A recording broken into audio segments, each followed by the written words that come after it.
જય શ્રી કૃષ્ણ મિત્રો, આજે 10 જુલાઈ 2024 જેઠ વદ એકાદશી શુક્રવાર। આજે સવારે 8:15 દશમની તિથિ પૂર્ણ થઈ એકાદશી તિથિ શરૂ થાય છે, જે બીજા દિવસે શનિવારે વહેલી સવારે 5:22 સુધી એકાદશીની તિથિ છે। મિત્રો, આમ જોઈએ તો આજે શુક્રવારે એકાદશીની ક્ષય તિથિ છે, આથી આજે સ્માર્ત એકાદશી કહેવાશે। જે શિવપંથી હોય તેમણે આજે એકાદશી કરવાની રહેશે।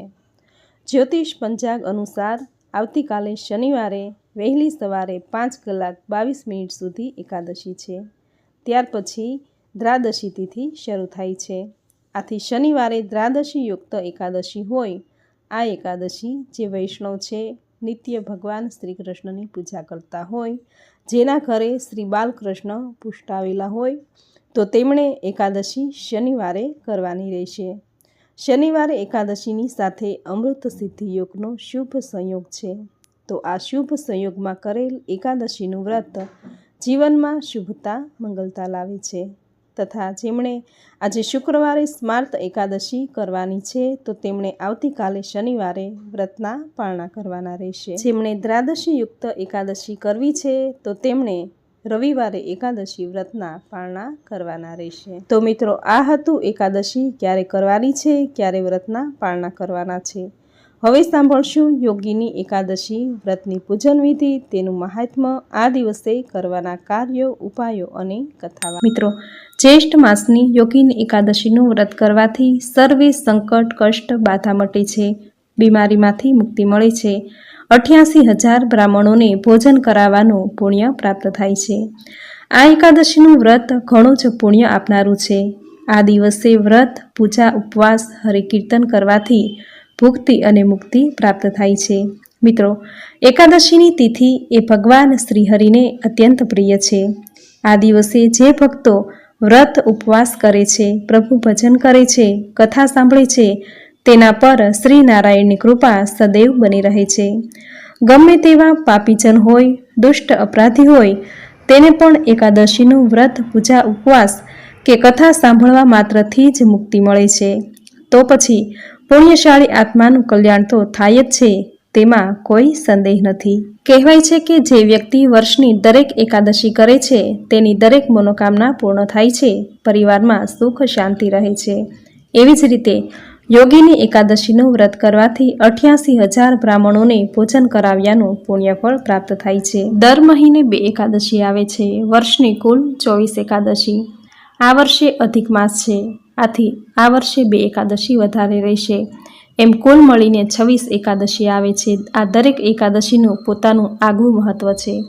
એવી જ રીતે યોગીની એકાદશી પાપનો નાશ કરી પુણ્ય આપનારી છે, વ્યક્તિની દરેક મનોકામના પૂર્ણ કરનારી આ એકાદશી છે। એકાદશીના દિવસે ભગવાન શ્રી હરિ વિષ્ણુના અવતારોની પૂજા કરવી જોઈએ, તથા આ દિવસે બાળ ગોપાળને દૂધ, દહીં, પંચામૃતથી અભિષેક કરવો, ગંગાજળથી અભિષેક કરવો, માખણ મિશ્રીનો ભોગ ધરાવો।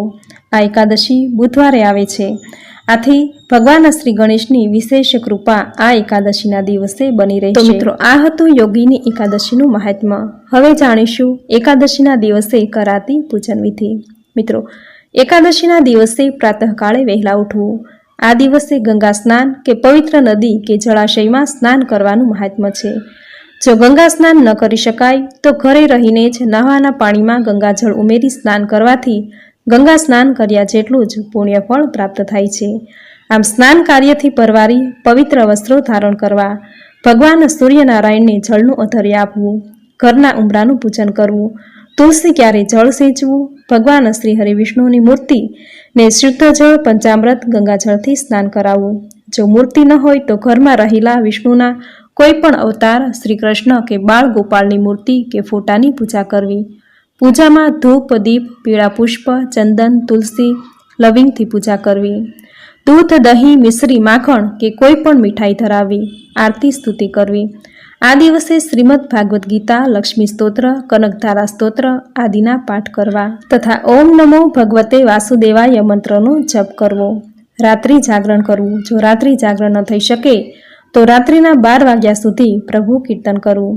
આ દિવસે ઉપવાસ કરવો. જો ઉપવાસ ન કરી શકે તો શુદ્ધ અને સાત્વિક આહાર લઈ એકટાણું કરવું. યોગીની એકાદશીનું આ વ્રત દરેક જન્મોના પાપનો નાશ કરી પુણ્ય આપનારી છે. આ લોકમાં સર્વે મનોકામના પૂર્ણ કરી અંતે મોક્ષ આપનારી છે. આથી પાપનો નાશ કરી પુણ્યની પ્રાપ્તિ માટે યોગીની એકાદશીનું આ વ્રત પૂજન ઉપવાસ દરેકે જરૂર કરવું. જે વ્યક્તિને ઉપવાસ કરવો છે પરંતુ ઉપવાસ કરી શકવા સમર્થ નથી તો તેમણે મન અને વાણીથી પવિત્ર રહીને પણ એકાદશી કર્યાનું પુણ્ય ફળ પ્રાપ્ત કરી શકે છે. એ માટે એકાદશીના દિવસે જૂઠું બોલવું, કોઈની નિંદા કરવી, કોઈને કટુવચન કહેવા વગેરે કાર્યો ન કરવા. આ દિવસે ગાયને લીલો ઘાસચારો ખવડાવવો, ઘરની બનાવેલી રોટલી ખવડાવવી, કૂતરાને રોટલી ખવડાવવી, પક્ષીને દાણા ચણ નાખવા, કીડીને કીડિયારું પૂરવું, બ્રાહ્મણને દાન દક્ષિણા આપવી, જરૂરિયાતમંદને જરૂરી ચીજ વસ્તુ આપવી. આ દરેક કાર્યો કરવાથી શ્રી હરિ પ્રસન્ન થશે. એકાદશી કર્યાનું પુણ્ય અનેક ગણું વધી જશે. આ દિવસે જો બની શકે તો ગરીબ ભૂખ્યા બાળકોને ભોજન કરાવવું. આમ કરવાથી દરિદ્ર નારાયણ રાજી થશે. આમ પૂર્ણ શ્રદ્ધા અને ભક્તિભાવથી એકાદશીનું વ્રત કરવું. એકાદશીના બીજા દિવસે એટલે કે દ્વાદશીના દિવસે વ્રતના પારણા કરવા. પારણાના દિવસે પ્રાતઃકાળે વહેલા ઉઠવું. ઘરના મંદિરમાં ઈષ્ટદેવની, ભગવાન શ્રી ગણેશની, શ્રી હરિવિષ્ણુની પૂજા કરવી. આ દિવસે ગાયને લીલો ઘાસચારો ખવડાવવો, પક્ષીને દાણા ચણ નાખવા, કૂતરાને ઘરની બનાવેલી રોટલી ખવડાવવી, બ્રાહ્મણને દાન દક્ષિણા આપવી. આ દરેક કાર્યો એકાદશી વ્રતના પારણામાં કરવા. જો કંઈ ન થઈ શકે તો મંદિરે અથવા બ્રાહ્મણના ઘરે જઈ કાચા સીધાનું દાન કરવું. કહેવાય છે કે કાચા સીધાનું દાન કરવાથી ગ્રહ દોષ પીડા દૂર થાય છે. જીવનમાં આવનારા રોગ, કષ્ટ, પીડા, સંકટનો નાશ થાય છે. જીવનમાં સુખ સમૃદ્ધિ આવે છે. ભગવાન શ્રી હરિવિષ્ણુ સાથે માતા લક્ષ્મીની કૃપા પ્રાપ્ત થાય છે. મિત્રો, આ રીતે એકાદશીનું વ્રત કરી વ્રતનું મહાત્મ્ય દર્શાવતી કથા જરૂર સાંભળવી. કારણ કે કહેવાય છે કોઈ પણ વ્રતમાં વ્રતનું મહાત્મ્ય અને કથા સાંભળ્યા વગર વ્રત અધૂરું રહે છે, વ્રતનું ફળ મળતું નથી. જો વ્રત ન થઈ શકે તો વ્રતની કથા અને મહાત્મ્ય સાંભળવા માત્રથી જ વ્રત કર્યા જેટલું જ પુણ્ય ફળ પ્રાપ્ત થાય છે. આટલું મહાત્મ્ય છે વ્રતની કથા સાંભળવાનું. તો મિત્રો, આ હતું યોગીની એકાદશી વ્રતની પૂજન વિધિ અને તેનું મહાત્મ્ય. હવે સાંભળશું યોગીની એકાદશી વ્રતની કથા. બોલો ભગવાન શ્રી હરિ વિષ્ણુની જય. યુધિષ્ઠરે ભગવાન શ્રી કૃષ્ણને પૂછ્યું, હે વાસુદેવ શ્રી કૃષ્ણ, જેઠ માસના કૃષ્ણ પક્ષમાં જે એકાદશી આવે છે એનું નામ શું છે તે કૃપા કરીને તમે મારી આગળ કહો. ભગવાન શ્રી કૃષ્ણે કહ્યું, હે નૃપ શ્રેષ્ઠ, આ એકાદશીનું નામ યોગીની એકાદશી છે. આ એકાદશી સઘળા પાપોનો નાશ કરવાવાળી છે તેમજ મુક્તિ અપાવનારી છે. સંસાર સાગરમાં ડૂબેલાઓ માટે આ નૌકા સમાન છે. યોગીની એકાદશીની કથા એવી છે કે અલકાપુરીમાં કુબેર નામનો રાજા રાજ્ય કરતો હતો. એ પાકો શિવભક્ત હતો. તેમને હેમમાલી નામનો યક્ષ સેવક હતો. એ હંમેશા શિવના પૂજન માટેના ફૂલો વીણી લાવીને કુબેરને આપતો. એ હેમમાલીની પત્ની ઘણી જ સુંદર હતી. તેનું નામ વિશાલાક્ષી હતું. હેમમાલી વિશાલાક્ષીને ઘણો જ પ્રેમ કરતો હતો. તે તેના સૌંદર્યનો આશિક હતો. તેમજ એ હંમેશા પોતાની પત્ની સાથે કામપાશથી બંધાયેલો રહેતો. એને એના રૂપાળા અંગોમાં આખો દિવસ આસક્ત રહેતો. એક દિવસ હેમમાલી માનસરોવરમાંથી ફૂલો લેતો હતો. ત્યારે એણે હંસ અને હંસલીના યુગલ જોડાને જોયું. એને પોતાની પત્ની વિશાલાક્ષી યાદ આવી ગઈ. આથી ફૂલો લઈને એ કુબેરના મહેલમાં ન જતા સીધો જ પોતાના ઘેર ગયો.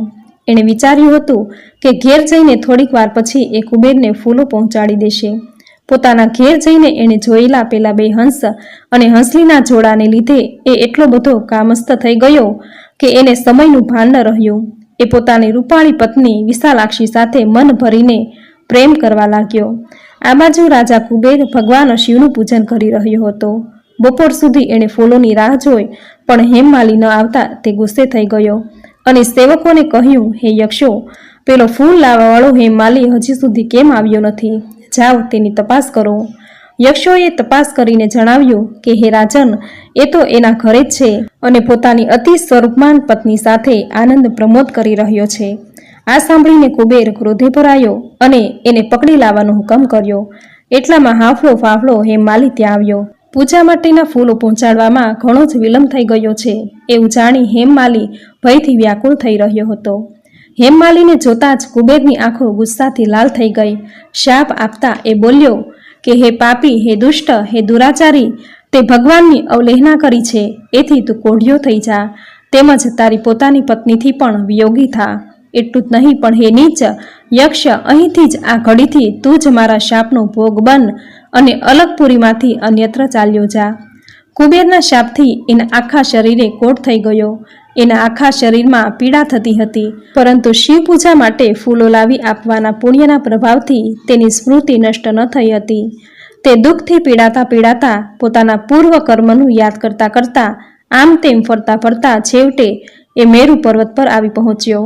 ત્યાં તેને માર્કંડેય ઋષિના દર્શન થયા. વિનયપૂર્વક નમસ્કાર કરીને એ તેમની સામે થોડેક દૂર ઊભો રહ્યો.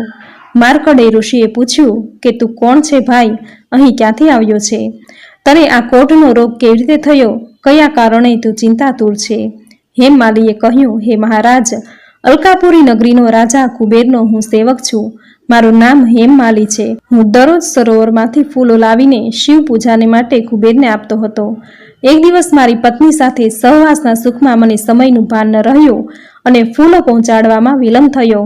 તેથી રાજા કુબેરે ગુસ્સે થઈને મને શાપ આપ્યો. એ કારણથી હું કોઢના રોગથી દુઃખી થઈ રહ્યો છું અને મારી પત્નીથી હું યોગી બન્યો છું. પૂર્વજન્મના મારા કોઈ શુભ કર્મને લીધે હું તમારી પાસે આવી ચઢ્યો છું. માટે હે મુનિશ્રેષ્ઠ, સંત સ્વભાવ શ્રીતમ પરોપકારણ્ય ક્ષમમ, સંતોનું ચિત્ત સ્વભાવથી જ પરોપકાર કરવામાં તત્પર રહે છે. એમ જાણી કુબેરના આ શાપથી મુક્ત થવા માટે મને કોઈ ઉપાય બતાવો. માર્કંડેય ઋષિએ કહ્યું, હે માલી, તું સાચું બોલ્યો છે. તેથી હું તને કલ્યાણપ્રદ એક ઉપદેશ આપું છું. તું ધ્યાનથી સાંભળ. જેઠ મહિનાના કૃષ્ણ પક્ષમાં યોગીની નામની એકાદશી આવે છે. એનું તું વિધિપૂર્વક વ્રત કર. આ એકાદશીના દિવસે સવારે વહેલા ઉઠીને નિત્ય કર્મ કરીને સ્નાન વગેરેથી પવિત્ર થઈને ભગવાન શ્રી વિષ્ણુનું પૂજન કરવું. આખો દિવસ ઉપવાસ કરવો. રાત્રે જાગરણ પણ કરવું. જાગરણ દરમિયાન ધાર્મિક કથાઓ, પુરાણોના આખ્યાનો વગેરે વાંચવા કે સાંભળવા. આ ઉપરાંત ધૂન, ભજન, કીર્તન વગેરે કરતા રાત્રિ સમય પસાર કરવો. બીજા દિવસે એટલે કે બારસના દિવસે બ્રાહ્મણોને ભોજન કરાવી યથાશક્તિ દાન દક્ષિણા વગેરે આપવા. આટલું કરવાથી યોગીની એકાદશીના વ્રતના પ્રભાવથી તમારો કોઢ દૂર થઈ જશે. ભગવાન શ્રી કૃષ્ણે કહ્યું. માર્કંડેય ઋષિના આ વચનો સાંભળીને હેમમાલીએ એને દંડવત પ્રણામ કર્યા. ઋષિના ઉપદેશ અનુસાર એણે યોગીની એકાદશીનું વિધિપૂર્વક વ્રત કર્યું, જેથી એના શરીરનો કોઢ દૂર થઈ ગયો. ઘેર જઈને એ પોતાની પત્ની વિશાલાક્ષી સાથે ઉત્તમ પ્રકારનું સુખ ભોગવવા લાગ્યો. ઇન્દ્રુપ શ્રેષ્ઠ, આ યોગીની એકાદશીનું વ્રત કરવાથી 88,000 બ્રાહ્મણોને ભોજન કરાવવા જેટલું જ પુણ્યફળ પ્રાપ્ત થાય છે. આ પ્રમાણે જેઠ મહિનાના કૃષ્ણ પક્ષમાં આવતી યોગીની એકાદશી વ્રત કથા સંપૂર્ણમ. બોલો ભગવાન શ્રી હરિ વિષ્ણુની જય. તો મિત્રો, આ હતી યોગીની એકાદશી વ્રતની વિધિ, તેનું મહાત્મ્ય અને કથા વાર્તા. જે કોઈ મનુષ્ય એકાદશીનું વ્રત, પૂજા કે ઉપવાસ કરે છે તેમને સુખ, શાંતિ, સમૃદ્ધિ, યશ, કીર્તિ, આયુષ્ય, આરોગ્ય, લક્ષ્મી અને સંતાનની પ્રાપ્તિ થાય છે. જે વ્યક્તિ એકાદશીનું વ્રત કરી શકવા સમર્થ નથી તો તેમણે એકાદશી મહાત્મ્યની કથા સાંભળવા માત્રથી જ એકાદશી કર્યાનું પુણ્યફળ પ્રાપ્ત થાય છે. ભગવાન વેદવ્યાસે કહ્યું છે કે શાસ્ત્રમાં બતાવેલા 5 અનુષ્ઠાનમાંથી વ્યક્તિ કોઈ પણ એકનું અનુષ્ઠાન કરે તો તેને કીર્તિ, સ્વર્ગ અને મોક્ષની પ્રાપ્તિ થાય છે. આ 5 અનુષ્ઠાનમાં પહેલું છે માતા પિતાની સેવા, બીજું છે સૌભાગ્યવતી સ્ત્રીએ કરેલ પતિની સેવા, ત્રીજું છે સર્વ પ્રત્યે સંભાવ રાખવો, ક્યારેય તારું મારું ન કરવું, ચોથું છે મિત્રનો દ્રોહ કદી ન કરવો અને પાંચમું છે ભગવાન શ્રી વિષ્ણુનું પૂજન ભજન કરવું. આ 5 મહાયજ્ઞો શાસ્ત્રોમાં બતાવેલા છે. આથી દરેક મનુષ્ય એકાદશીનું વ્રત જરૂર કરવું જોઈએ. એકાદશીનું વ્રત એ ભગવાન શ્રી હરિને અત્યંત પ્રિય છે. માટે એકાદશીનું વ્રત ખૂબ જ ફળદાયી છે. દરેક એકાદશીના દિવસે તુલસી માતાની પૂજા કરવી, શાલિગ્રામની પૂજા કરવી, ગાય માતાની સેવા પૂજા કરવી. આમ કરવાથી ભગવાન શ્રી લક્ષ્મીપતિ અત્યંત રાજી થશે. પ્રસન્ન થઈ સુખ, સમૃદ્ધિ, આરોગ્ય, આયુષ્ય, સંતાન, લક્ષ્મીના આશીર્વાદ આપશે. તો મિત્રો, આજના આ વિડીયોમાં યોગીની એકાદશી વ્રતની વિધિ, મહાત્મ્ય અને કથા તમે પૂરી શ્રદ્ધાથી સાંભળી, જે સાંભળ્યાનું પુણ્ય ફળ તમને જરૂર પ્રાપ્ત થશે. મિત્રો, ભગવાન શ્રી હરિ સાથે માતા લક્ષ્મીની કૃપા પ્રાપ્ત કરવા વિડીયોને લાઇક કરી કોમેન્ટમાં જય શ્રી હરિ વિષ્ણુ, જય માતા લક્ષ્મી જરૂર લખજો. ચેનલ પર નવા છો તો ચેનલ સબસ્ક્રાઈબ કરી બાજુમાં બેલ આઇકન પ્રેસ કરી દેજો, જેથી આપણા આવનાર દરેક નવા વિડીયોની નોટિફિકેશન તમને મળતી રહે। તો ફરી મળીશું આવી જ નવી ધાર્મિક માહિતી, નવી ધાર્મિક કથા સાથે। ત્યાં સુધી આપ સૌને મારા જય શ્રી કૃષ્ણ।